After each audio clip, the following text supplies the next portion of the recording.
महाकारुणिक तथागत सम्यक संबुद्ध तथागताने उपदेशिलेला सद्धम्म आणि या सद्धम्मावर मार्गस्थ तथागताचा संघ या तीनही रत्नांना त्रिवार अभिवादन.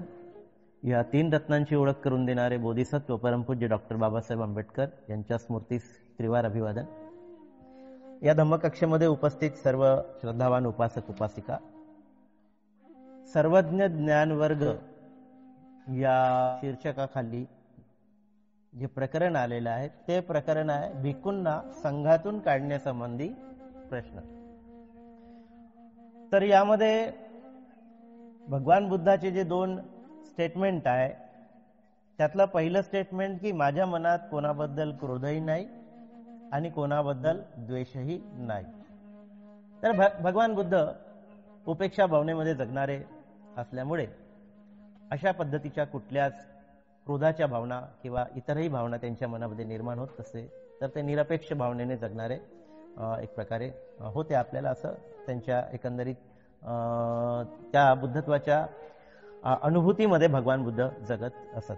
जे काही होतं ते स्वाभाविकपणे होत होतं. म्हणून त्यांच्या मनामध्ये कोणाबद्दल क्रोधही नाही आणि द्वेषही नाही. आणि दुसरी गोष्ट, तरीही तथागताने स्थवीर सारीपुत्र व महामोग्गलायन यांना त्यांच्या परिषदेसह बाहेर हाकलून दिले होते. आपण ही कदाचित गोष्ट ऐकली पण नसेल, आपल्या कानावरून कधी गेली नसेल, एखाद्याच्या कानावरून गेली असेल तर मला माहित नाही. परंतु स्थवीर सारीपुत्र आणि महामोग्गलायन याला आपण भगवान बुद्धांचे लेफ्ट हँड आणि राईट हँड म्हणतो. म्हणजे बुद्धानंतर ज्यांना अतिशय उच्च प्रतीची प्रज्ञा ज्यांना प्राप्त होती ते म्हणजे सारीपुत्र, अतिशय निपुण होते ते म्हणजे महामोग्गलायन. आणि या दोन लोकांमुळे एक प्रकारे भगवान बुद्धाचा त्या धम्माला अधिक बल प्राप्त झालेलं होतं. हे बौद्ध साहित्य वाचत असताना आपल्याला अनेक ठिकाणी पाहायला मिळते. आणि तरीही या ठिकाणी असा उल्लेख आलेला आहे की सारीपुत्र आणि महामोग्गलायन यांना त्यांच्या परिषदेसह संघासह बाहेर हाकलून दिलेले होते. एकट्यानं हाकलून दिलेले होते का? तर नाही. तर पुढे आहे की तथागताने त्यांना क्रोधामुळे परिषदेसह हाकलून दिले होते किंवा प्रेमामुळे हाकलून दिले होते याविषयी तुम्हाला माहित असेल. तर राजा म्हणतात भंते नागसेन, जर तथागताने त्यांना क्रोधामुळे परिषदेसह हाकलून दिले असेल तर तथागताचा क्रोध मागे परत घेण्यासारखा नाही. जर त्यांनी प्रेमामुळे हाकलून दिले असेल तर ते निराधार व अजाणतेपणे हाकलून दिलेले आहे. तर हा जो काही प्रश्न आहे या प्रश्नाची गुंतागुंत आपण सोडवावी आणि त्याचे निराकरण करावे असे याबद्दल भंते नागसेनाला राजा मिलिंद प्रश्न विचारतो आहे. आता तथागताने स्थवीर सारीपुत्र आणि महामोग्गलायन यांना त्यांच्या परिषदेसह बाहेर हाकलून दिले. हा जो काही या ठिकाणी प्रसंग आलेला आहे त्या प्रसंगानुरूप ही घटना या ठिकाणी घडलेली आहे. आणि म्हणून आपण ज्या वेळेस पाहतो त्यावेळेस भगवान बुद्ध अतिशय शांतप्रिय होते. त्यांना गोंगाट आवडत नव्हता, त्यांना व्यर्थ बडबड आवडत नव्हती. त्यांनी जोरजोराने इतर लोकांनी बोलावं आणि त्यातून जो काही गोंगाट निर्माण होता तो काही गोंगाट त्यांना आवडत नव्हता. तर त्यांना कसं वातावरण, तर शांत वातावरण पाहिजे होतं ना. आणि म्हणून ज्या ठिकाणी ते निवास करायचे त्या ठिकाणचं अनेकदा वातावरण त्याच पद्धतीचं राहायचं. आणि असं कुठे काही कुजबूज ऐकायला मिळाली तर भगवान बुद्ध स्वतः त्या ठिकाणी जायचे आणि विचारायचे की काय सुरू आहे बाबा, कशाची कुजबूज सुरू आहे. तर अशा पद्धतीनं त्या ठिकाणी भगवान बुद्ध जाऊन त्याची चौकशी करायची. त्यामुळे भगवान बुद्धांना शोर शराबा, हंगामा, आवाज तो त्यांना पसंत नव्हता. तर त्यांना नेहमी शांती ना त्या पद्धतीचं वातावरण जे आहे ते त्यांना आवडत होतं. म्हणून त्यांची जी काही विहार होती, थांबण्याची ठिकाणं होती, ते आम्रवनात थांबायचे, शालवनामध्ये थांबायचे, जेतवन जे गर्दीच्या ठिकाणाहून थोडं बाहेर जिथे कोलाहल नसतो अशा ठिकाणी भगवान बुद्धाच्या साठी विहार बनवले गेलेले होते. अतिशय दाट असलेल्या वस्तीच्या मध्यभागी कधी त्यांच्या थांबण्याची सोय नसायची, नाही का.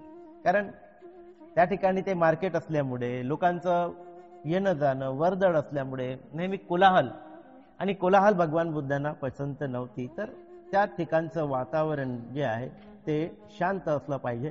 त्या शांत वातावरणामध्ये भिक्षूंना ध्यान करण्यासाठी, चिंतन करण्यासाठी मदत होत असते.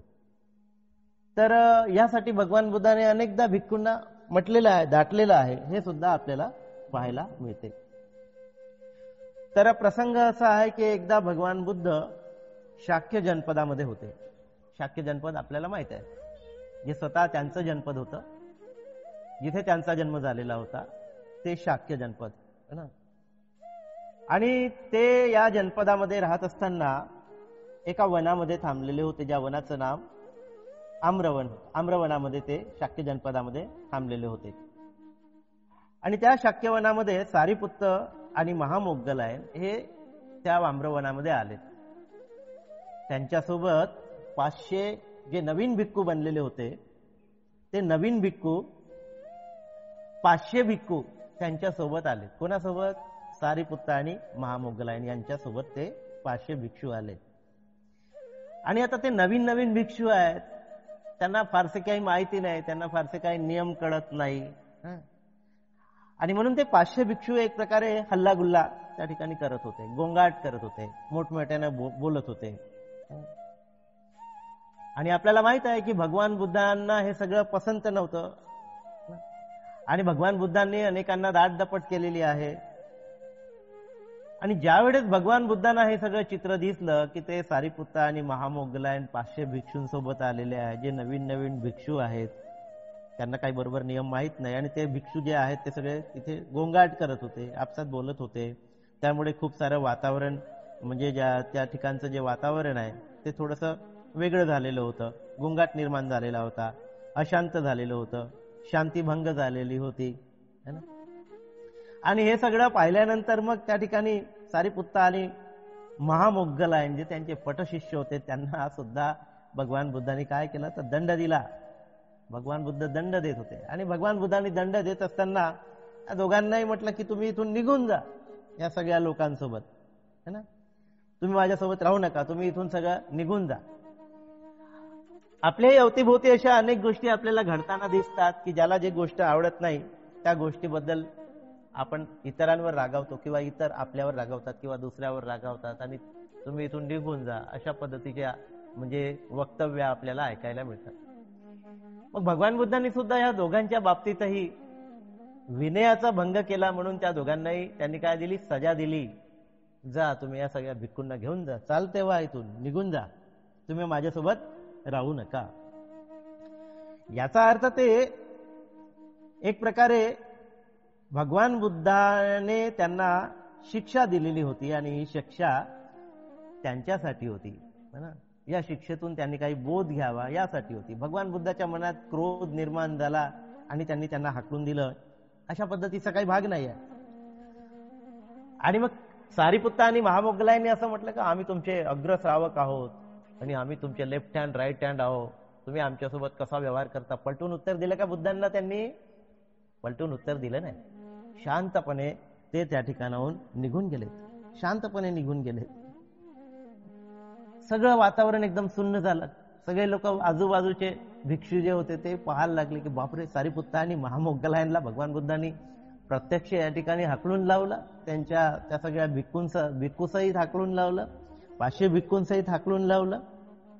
सगळे पाहायला लागले, चिडी चूप झाले सगळे, आहे की नाही.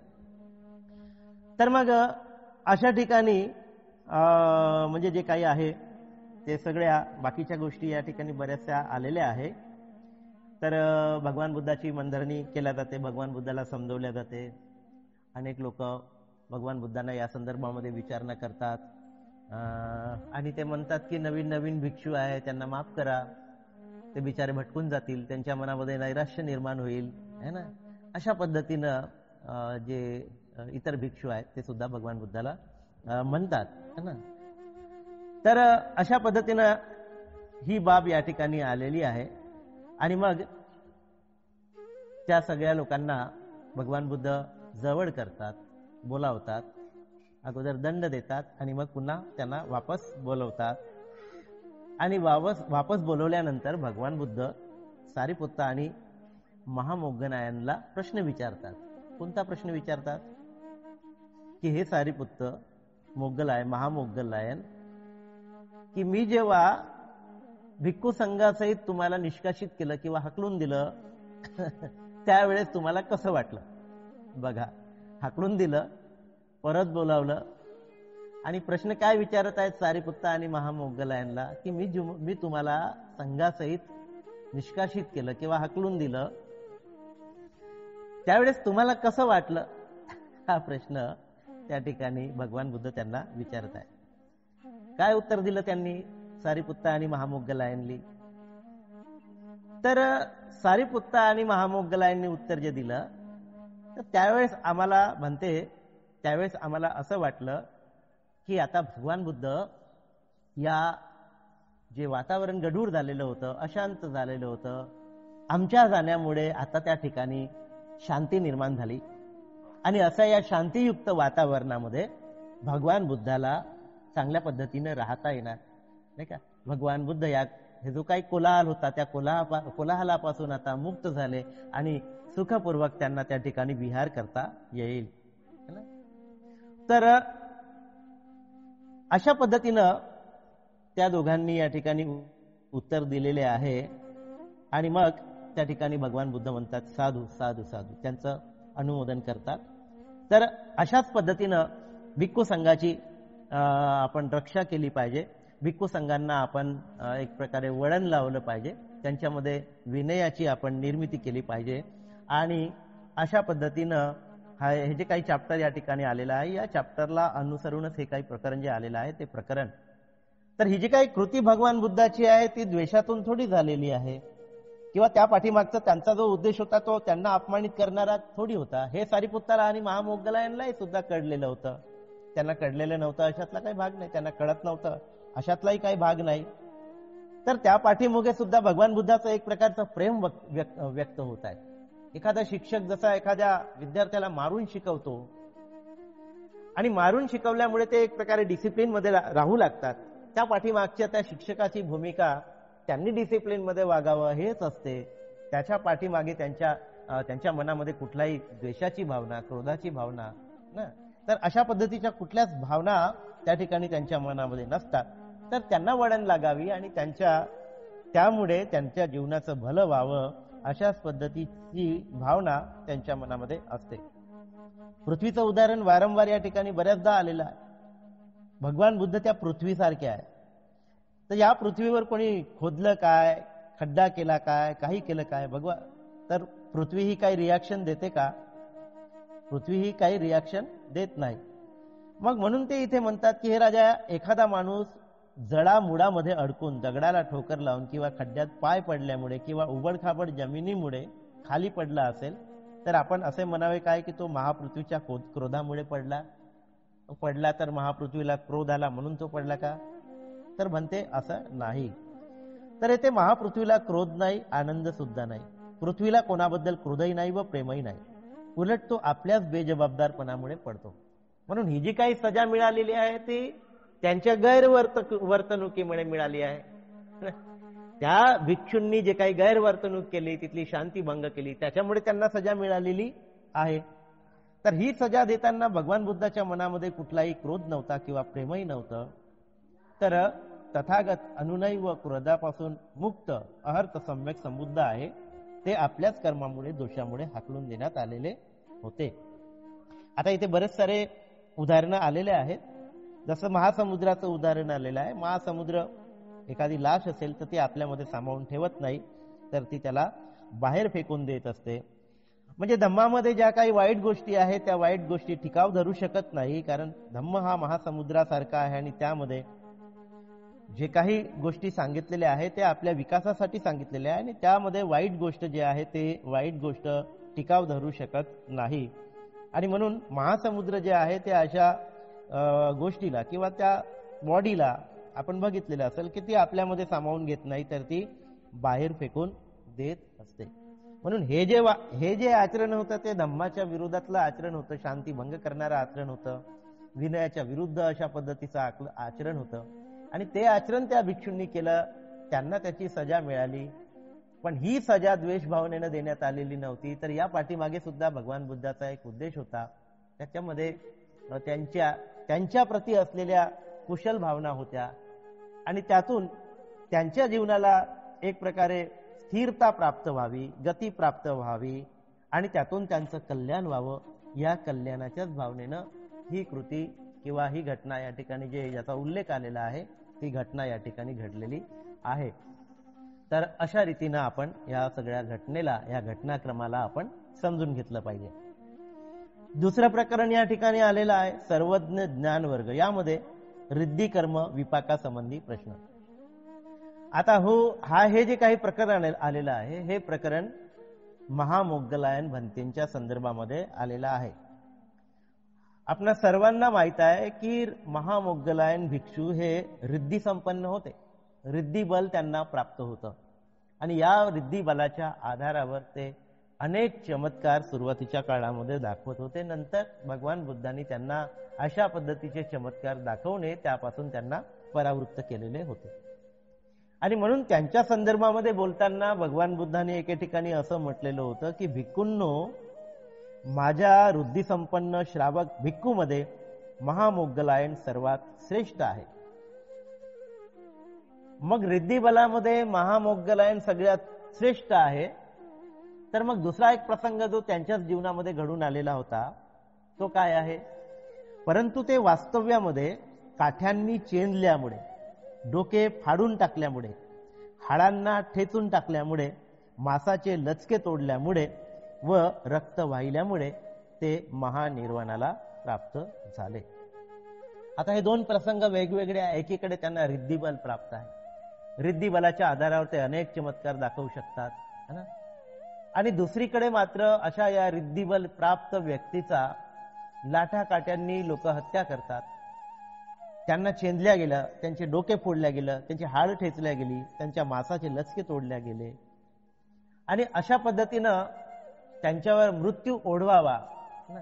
तर आपल्यालाही आपल्या मनामध्ये असे अनेक प्रसंग किंवा आपले अनेक प्रश्न अशा पद्धतीचे निर्माण होऊ शकतात की एक अरंत झालेला व्यक्ती, ज्या व्यक्तीकडे इतके सारे रिद्धिबल प्राप्त आहे, तो आपल्या रिद्धिबलाने जाणू शकला असता किंवा रिद्धिबलाने या सगळ्या बाबी रोखू शकला असता.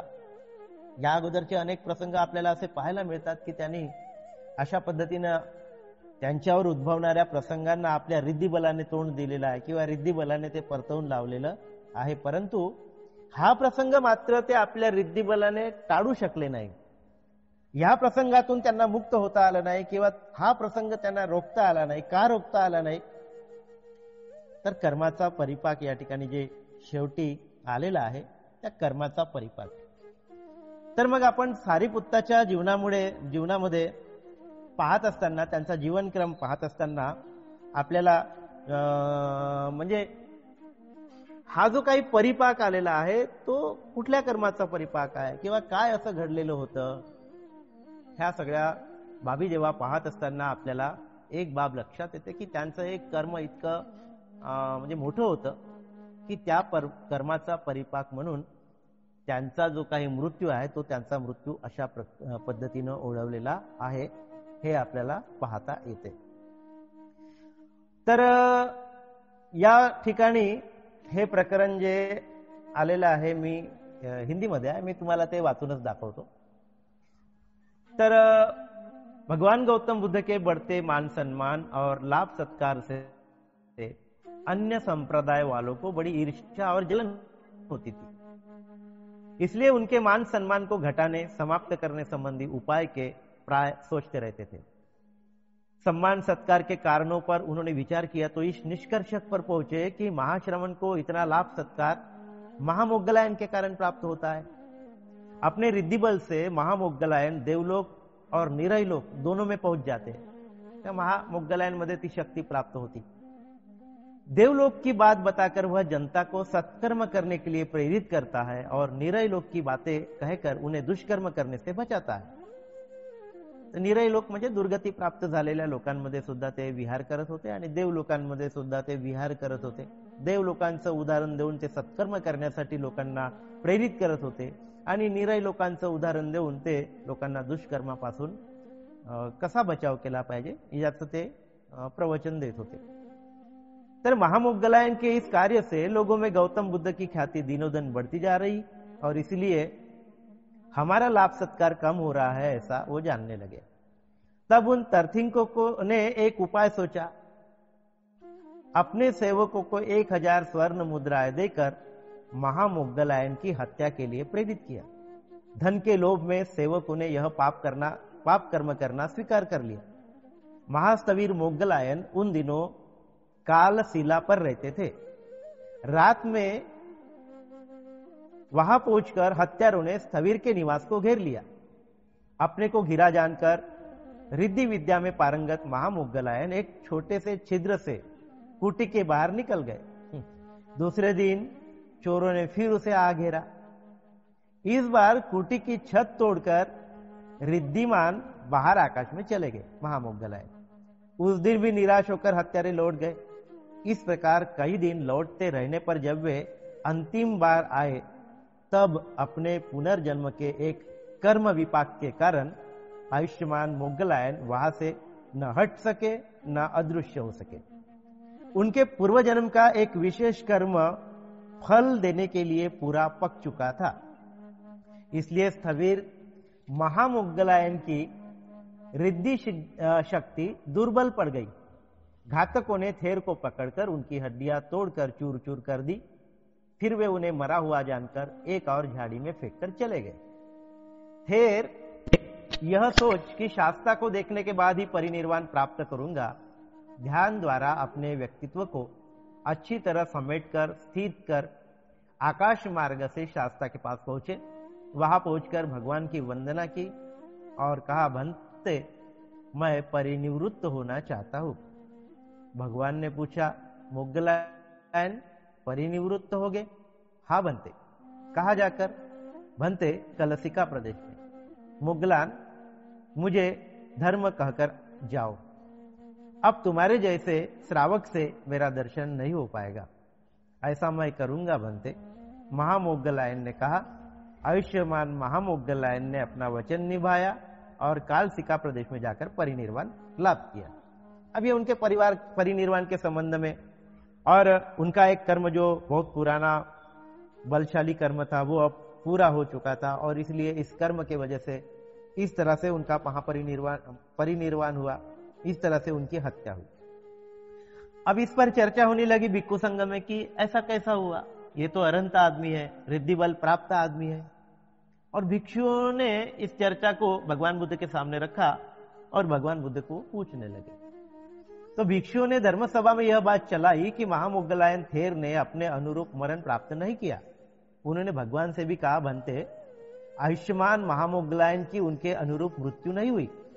तो भगवान बोले, भिक्षुओं, महामोग्गलायन ने एकदम अपने व्यक्तित्व के अनुरूप अभी ही मृत्यु प्राप्त नहीं की, पूर्व में भी अपने किए कर्म के फलस्वरूप ही मृत्यु प्राप्त की थी। फिर भिक्षुओं की जिज्ञासा शांत करने के लिए भगवान ने विस्तार से बताया। क्या बताया? अतीत काल में महामोग्गलायन वाराणसी के एक समृद्ध कुल में जन्मा था। बड़ा होने पर वह बड़े प्रेम और श्रद्धा से अपने माता पिता की सेवा करता था। घर और बाहर का प्रत्येक कार्य उसी को करना पड़ता था। उसकी परेशानी समझकर माँ बाप ने अपने बेटे के विवाह करने की बात सोची, पर वह तैयार नहीं हुआ। माता पिता ने बहुत समझाया, अकेले ही कार्यभार से तुम थक जाते हो, बहू आ जाने पर आसानी हो जाएगी। पर बेटा यह कहते हुए नकारता रहा, जब तक आप लोग जीवित हैं मैं अकेला ही आप लोगों की सेवा करूंगा। फिर भी माँ बाप के बार बार जोर देने पर उसे तैयार होना पड़ा। बेटे के मनोनुकूल वे लोग एक कन्या ले आए। कुछ दिन तक बहू बेटे में अच्छा चलता रहा। धीरे धीरे बहू को असुविधा होने लगी। जैसे अक्सर हमारे घर में भी इस तरह की बातें होती है, बहू को असहज लगने लगता है, सास ससुर जो है वो अड़चन लगने लगती है, इसको भी लगने लगी। एक दिन खिन्न होकर अपने पति से बोली, आर्य, अब मैं तुम्हारे माँ बाप की न तो सेवा करूंगी न उनके साथ रहूंगी। पति ने डांटा, यह कैसे होगा, तुम्हें साथ रहना होगा और सेवा भी करनी होगी, इसी शर्त पर तुमसे मैंने ब्याह किया है। फिर पत्नी शांत हो गई। उस दिन चलता रहा। अंत में उसने एक उपाय सोचा। पति के बाहर से आने पर वह माता पिता के मनगढ़ंत दोष और उनके होने वाली परेशानियां दूसरे तीसरे दिन बताने लगी। पत्नी के झूठे आरोप का असर अब पति पर दिखने लगा, उसको भी सच लगने लगा। अब एक दिन घर में उसने झूठा अन्न और साग पात के छिलके बिखेर दिए। बाहर से आने पर झूठन देखकर पति ने पूछा, यह सब क्या है? और पत्नी क्या कहती है, तुम्हारे बूढ़े और अंधे माँ बाप का कर्तव्य। मतलब माँ बाप बूढ़े भी थे और अंधे भी थे, तो बहुत दिनों से वो लोग ऐसा कर रहे हैं, मैं साफ किया करती हुई ये लोग इस तरह से अन्न को जमीन पर फेंक देते हैं, बिखेर देते हैं, लेकिन मैं आज जानबूझकर आपको दिखाने के लिए ये सब रखा हूं ताकि तुमको विश्वास हो जाए। तो इस प्रकार धीरे धीरे उसने अपने पति के मन को भी दूषित कर दिया। लाचार होकर एक दिन उसने अपने पत्नी से पूछा, आखिर किया क्या जाए? अब उसे उकसाने का पत्नी को अच्छा अवसर मिला।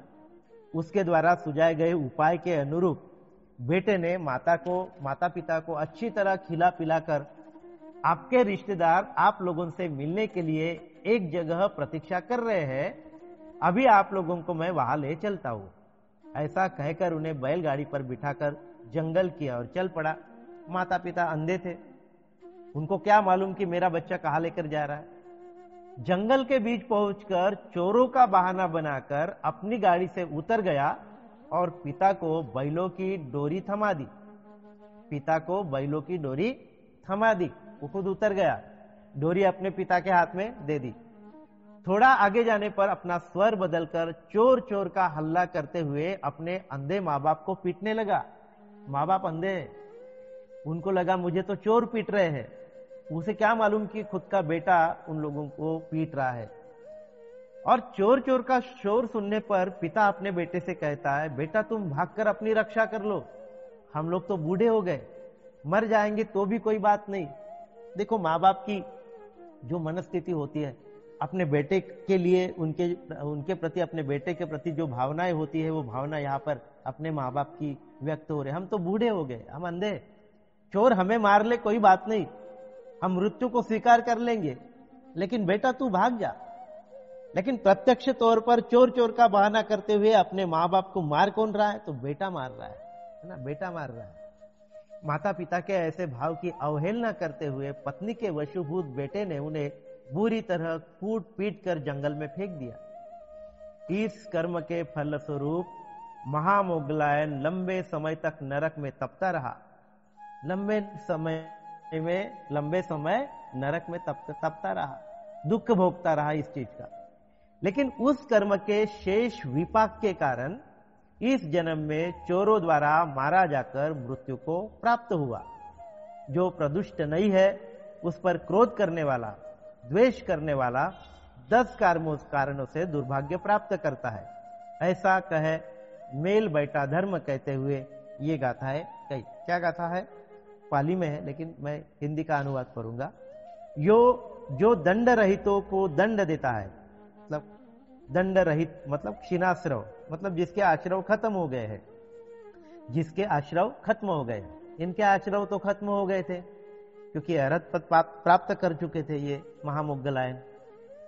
जो दंड रहितों को दंड देता है या निर्दोषों के सिर पर दोष मरता है, उसे इन 10 बातों में से कोई एक बात शीघ्र ही होती है। तीव्र वेदना, हानि, अंगभंग, बड़ा रोग, चित्त विक्षेप, राजदंड, कड़ी निंदा, संबंधियों का विनाश, भोगों का क्षय, अथवा उसके घर को आग जला डालती है। शरीर छूटने पर वह दुष्प्रज्ञ नरक में उत्पन्न होता है। तो ये सब पढ़ने के बाद में हमें यह दिखाई पड़ता है कि महामोगलायन भले ही अरहंत पद प्राप्त कर चुके हैं, भले ही उन्हें रिद्धि बल प्राप्त है, लेकिन पिछले जन्म का ये जो महापाप है, भगवान बुद्ध ने बताया महापाप कौन कौन से है। तो महापाप क्या है? तो बुद्ध की आलोचना करना, बुद्ध के मारने की एक प्रकार से कपट नीति को अपनाना, ये महापाप है। और अपने जन्मदाता माँ बाप की हत्या करना, ये महापाप है। ऐसे 4 महापाप भगवान बुद्ध ने जो बताए थे, उसमें से इसने ये जो महापाप किया था, उसमें का छोटा सा उस कर्म का जो अंश वो बचा हुआ था, जिसका परिपाक महामोगलायन के जीवन में आया। और ये महापाप का परिपाक इतना बड़ा था कि रिद्धि सिद्धि बल भी उसके काम में नहीं आए अपना संरक्षण करने के लिए। ये रिद्धि सिद्धि बल भी जैसे काम में उसके नहीं आए। उदाहरण दिया है कि जब जंगल में आग फैलती है तो उस पर कितना भी पानी डालो, क्योंकि वहां आग प्रभावी होती है, इसलिए पानी का जो प्रभाव है वो वहां पर नहीं चलता, इसलिए रिद्धि सिद्धि का प्रभाव उसका नहीं चला, क्योंकि उसका यह कर्म इतना भयानक कर्म था कि उस कर्म का परिणाम तो उन्हें भुगतना ही था। और इसीलिए वो अहर्त होते हुए भी जो परिणाम दुष्कृत्य का आना शेष था वो इस जन्म में आया और उस जन्म में इस परिणाम को उन्होंने भोगा। तो यहाँ पर ये सारी बातें अच्छे से समझाई गई है और इसी को लेकर राजा मिलिंद के मन में जो प्रश्न उपस्थित हुए हैं, इन प्रश्नों को भंते नागसेन के सामने रखकर यहाँ पर अपनी दुविधाओं को दूर करने का यहाँ प्रयत्न यहाँ पर किया गया है।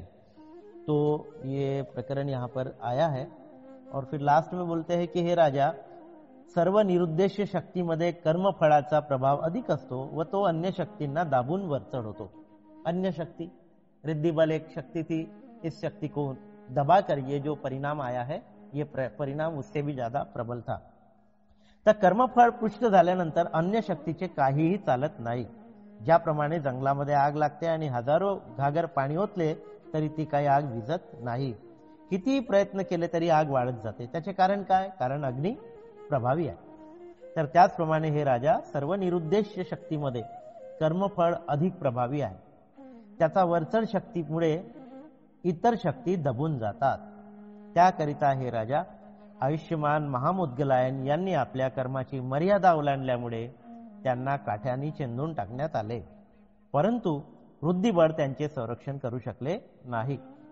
तर हा त्यांच्या कर्माचा विपाक होता जो त्यांना या जन्मामध्ये भोगावा लागला, परंतु ते अरहंत असल्यामुळे ते भवचक्रातून मात्र मुक्त झालेले होते। परंतु त्याच्या कर्मफळाच्या अनुषंगाने जे काही त्यांना शक्ती प्राप्त होती ती शक्ती या ठिकाणी क्षीण झाली। ती शक्ती एक प्रकारे त्याचं जे काही प्राबल्य होतं ते कमी झालं, कारण कर्मफळाचं प्राबल्य जास्त असल्यामुळे आपल्या या रिद्धी बलाचा वापर करून त्यांना आपलं त्यांच्यावर ओढवलेलं हे संकट त्यांना टाळता आलेलं नाही। तर असे हे दोन प्रकरण या ठिकाणी आपण वाचलेत आणि समजून घेतलेत। आपण सर्वांनी शांतपणे हे दोनही प्रकरणासंदर्भात जी काही माहिती माझ्याकडे होती ती मी या ठिकाणी सांगण्याचा प्रयत्न केला। आपण सर्वांनी शांततेनं ऐकून घेतलं त्याबद्दल आपल्या सर्वांबद्दल खूप पुण्यानुमोदन, धन्यवाद मानतो आणि याच ठिकाणी थांबतो। नमो बुद्धाय, जय भीम।